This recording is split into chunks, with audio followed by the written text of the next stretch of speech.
everyone! Hope you're having a fabulous day, and today is about nail dipping.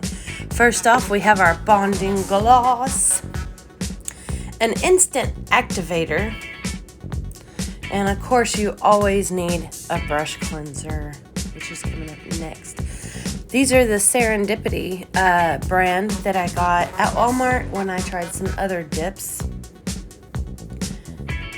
But this quick dip, Shimmy Blues, I got at Sally's. It's an ASP brand from the lovely ladies at Sally's. And I love this color. It's got so much glitter in it. Little bitty flakes of glitter, but they're so pretty. So pretty.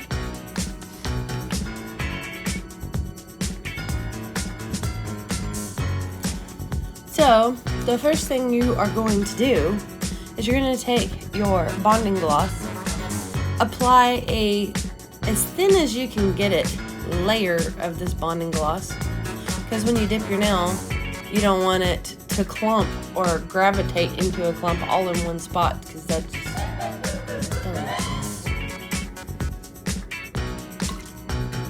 you'd have to start all over.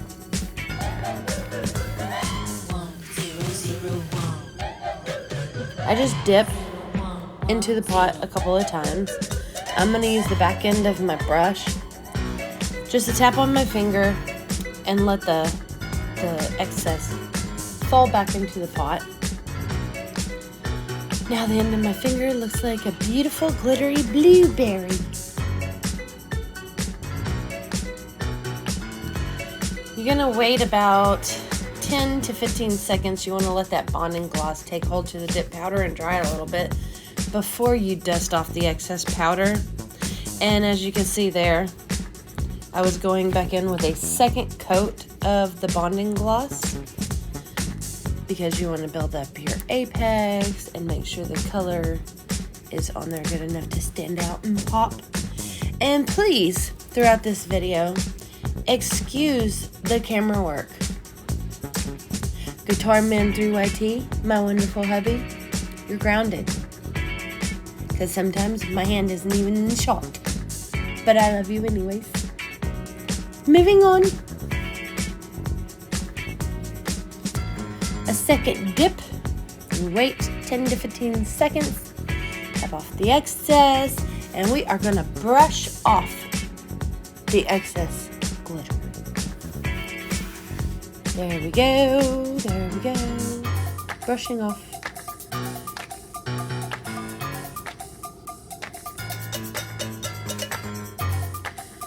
Yep.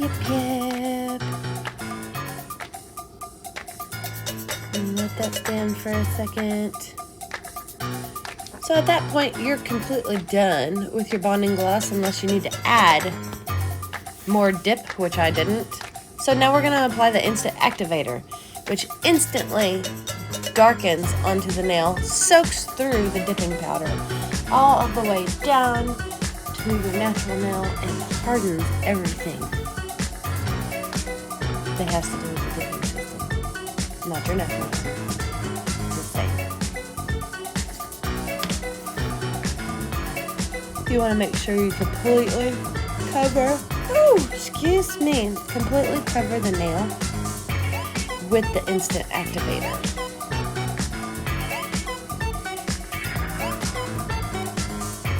And you're going to let that set for a little bit. I stuck my finger up to the camera because sometimes I like to aggravate my Guitar Man. And then you're going to sit here and look at the nail glitter and dust that I left on my red mat. Probably because I got glitter in my eye at that time, and because I was sitting there picking off some of the excess on the side of my finger where the skin is. I didn't want it to stick and stay there. That would have looked really gross and goofy. Moving on.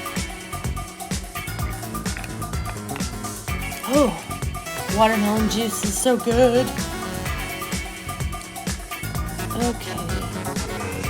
So, for right now, you can put the instant activator and the brush cleanser away. Now the point of the brush cleanser is because when you apply the instant activator,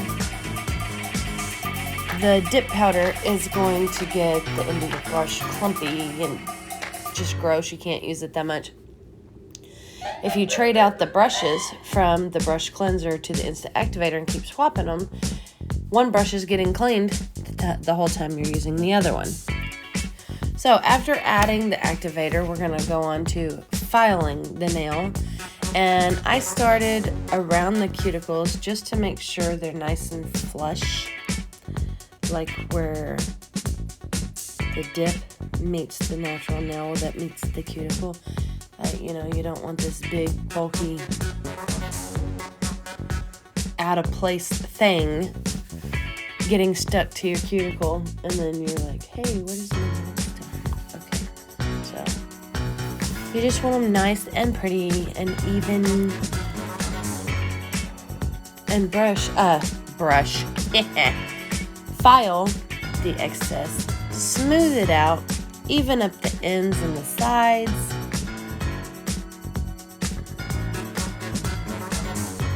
And then I'm going to take my filing block, because after I've done most of the hard part with my big file,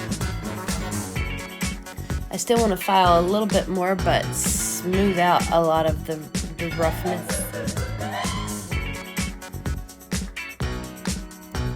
Because you want the beautiful blue glitter on your nails, but you don't want it to look like a textured, desert floor, whatever you want to call it, something that's not smooth. Yeah. Then I'm taking my buffing block to smooth out the rest. Yeah. Oh my goodness. I think next time I'm going to show y'all my filing and buffing all in fast forward. I did that this time, but I guess I didn't. Oh well. At least you'll know the process beginning to end from now on. After you're done filing and buffing, you're going to wipe off all the excess nail shaving dust, and you're going to reapply the instant activator one more time, because you want to make sure that nail fully absorbs some activator and even gets down in spots that may not have gotten any the first time you put it on. Because that's going to be, can't talk this morning, that's going to be what makes your acrylic nail, what hardens it, and yeah. Gel it, set it with gel it.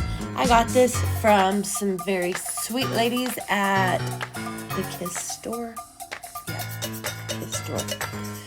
And, with normal top coat, you would have to apply one coat of top coat and let it completely dry, because this is air dry. But once that regular top coat would set and dry, it would look like it was soaked into the nail because of the dip powder, and almost looks like the texture of an orange,